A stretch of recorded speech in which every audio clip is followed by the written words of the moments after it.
According to Transparency International, Nigeria scored 25 out of 100 points in the 2023 Corruption Perception Index compared to 24 points in the 2022 Corruption Perception Index.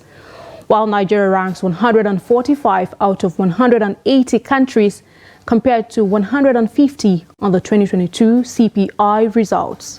Nigeria's score is below the sub-Saharan African average of 33 points. In this report, Noel Sampson speaks to stakeholders on the 2023 CPI ratings, its impact on Nigeria, and how the war against corruption can be won. The report. The Corruption Perception Index ranks 180 countries and territories by their perceived level of public sector corruption, according to experts and business people. It relies on 13 independent data sources and uses a scale of 0 to 100, where 0 is highly corrupt and 100 is very clean. The index has been an annual source of friction between government officials and Transparency International, although governments often see the index as skewed and biased.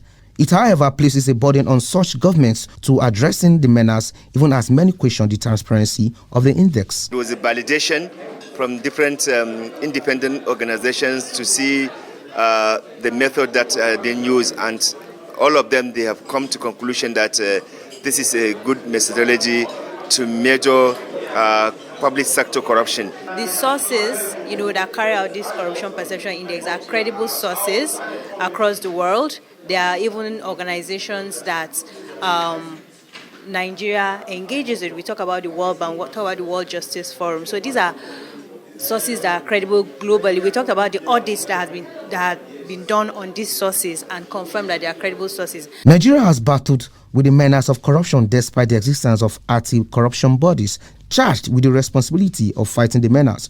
This has left many wondering if the corruption can be tamed or it has become part of our everyday lives. We all have responsibility as Nigerians, but of course the government must provide the leadership, the government must provide the environments for for the corruption to be defeated. For example, we have supported government to develop national strategy to fight corruption. That document has not been operationalized. If it has been operationalized, everyone in this country will have a role to play in order to defeat corruption. But we are not making use of that important document where every Nigerian will have a role to play to minimize corruption. Strengths of the civil society and media, that they are able to be given a space to really advocate for transparency and accountability.